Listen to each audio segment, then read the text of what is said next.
اسلامی نظریاتی کونسل کے ممبر ہیں مفتی عمیر صاحب آپ، اور میں بڑا کیٹیگوریکل آپ سے سوال کرنا چاہ رہا ہوں۔ دیکھیں صاحب، بات یہ خبر تو میں نے آپ کو بتایا مین اسٹریم میڈیا میں آ جانی چاہیے تھی، اس پہ باقاعدہ واویلا مچنا چاہیے تھا، گفتگو ہونی چاہیے تھی، ہمارا اسٹینس جاتا سفارتی سطح پہ، حکومتی سطح پہ۔ سوال یہ ہے کہ اسلامی نظریاتی کونسل کا ایک مذمتی اسٹیٹمنٹ تو آیا، اس کے بعد شہر خاموشہ میں ہم چلے گئے۔ ہم یہ تو کہتے ہیں کہ بتلا دو گستاخ نبی کو، غیرت مسلم زندہ ہے، ان پر مر مٹنے کا جذبہ کل بھی تھا اور آج بھی ہے۔ آج صورتحال یہ ہے کہ وہاں پر ہندوستان میں سوردرشن نیوز کے ایک پروگرام بنداس بول میں ایک ایسا شخص جو کہ انتہا پسند دہشت گرد ہے، بدمعاش وہاں کا غنڈہ ہے، جس کا نام سریش چونکے ہے، اس نے اتنی بڑی جرت کیسے کر لی؟ صاحب ذرا بتائیے کہ یہ معاملہ ہے کیا آخر، اور ہمیں کیا کرنا چاہیے بنیادی طور پہ؟ بسم اللہ الرحمن الرحیم۔ مدینہ منورہ اہل ایمان کے دلوں کا قبلہ ہے، اور تمام امت کا اس بات پر اتفاق ہے کہ پانی کا وہ قطرہ جو محمد رسول اللہ صلی اللہ علیہ وسلم کے جسم مبارک سے مس ہو کر جدا ہوا ہو، وہ آب زمزم سے زیادہ فضیلت رکھتا ہے۔ اسی لیے عرش الہی ہو، بیت المقدس ہو، مسجد اقصیٰ ہو یا خانہ کعبہ ہو، پوری امت کا اس پر اجماع ہے کہ وہ سرزمین جو سید المرسلین محمد رسول اللہ صلی اللہ علیہ وسلم کے جسد مبارک کے ساتھ مس ہوئی ہوئی ہے، وہ ما سوی اللہ ہر چیز سے زیادہ فضیلت اور افضلیت رکھتی ہے۔ میں بہت واضح طور پر یہ بتا دینا چاہتا ہوں کہ جس طرح حضرت امام مالک رحمۃ اللہ علیہ نے ارشاد فرمایا تھا کہ جب نبی کریم صلی اللہ علیہ وسلم کی شان میں توہین کا ارتکاب ہو تو امت کو زندہ رہنے کا حق نہیں۔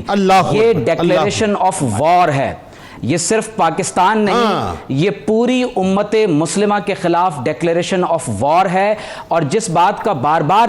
جو آپ سوال اٹھا رہے ہیں کہ آخر امت غفلت میں کیوں ہے، تو اس کا جواب حضور علیہ الصلوۃ والسلام نے خود ارشاد فرمایا تھا کہ یوشک الامم ان تداعى علیکم کما تداعى الاکلۃ الی قصعتها۔ ایک وقت ایسا آئے گا کہ اطراف و اکناف عالم سے افواج میری امت پر حملہ آور ہوں گی، اور جس طرح بھوکے ایک دوسرے کو کھانے پر دعوت دیتے ہیں، وہ اسی طرح مسلمانوں کو تہو بالا کرنے کے لیے دعوت دیں گے۔ اور کثرت تعداد کے باوجود جو سبب بتایا گیا، حضور علیہ السلام نے فرمایا حب الدنیا وکراہیتکم القتال، فرمایا تم میں جہاد کی ناپسندیدگی اور دنیا کی محبت تمہارے دلوں میں داخل کر دی جائے گی۔ آپ دیکھیے کہ نبی کریم صلی اللہ تعالی علیہ وسلم کے عہد مبارک میں خود آپ صلی اللہ علیہ وسلم ارشاد فرما رہے ہیں، اور قیامت تک کے لیے یہ مسلمانوں کو فارن پالیسی دی گئی ہے۔ فرمایا لعن الذین کفروا من بنی اسرائیل علی لسان داؤد وعیسی ابن مریم ذالک بما عصوا وکانوا یعتدون۔ فرمایا بنی اسرائیل میں سے جنہوں نے کفر کیا،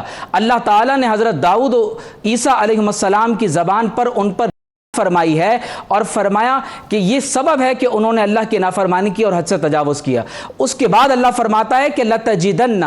أَشَدَّ النَّاسِ عَدَاوَةً لِلَّذِينَ آمَنُوا الْيَهُودَ وَالَّذِينَ أَشْرَكُوا، کہ یہود اور مشرکین مسلمانوں کے لیے اس روئے زمین پر سب سے زیادہ بدترین دشمن ہیں۔ میں یہ سمجھتا ہوں کہ خاص طور پر جب آپ حضرت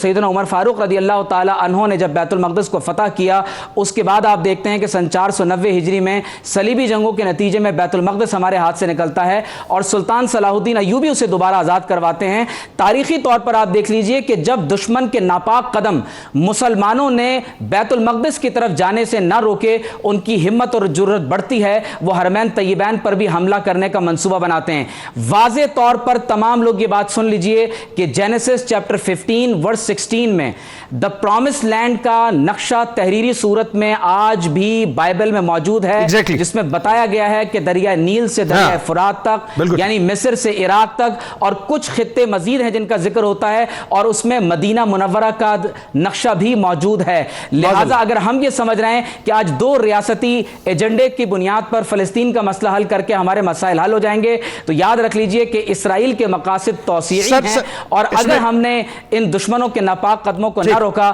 تو یقیناً دشمن کے پیش نظر مدینہ طیبہ پر نعوذ باللہ من ذالک حملہ کرنا بھی ہے۔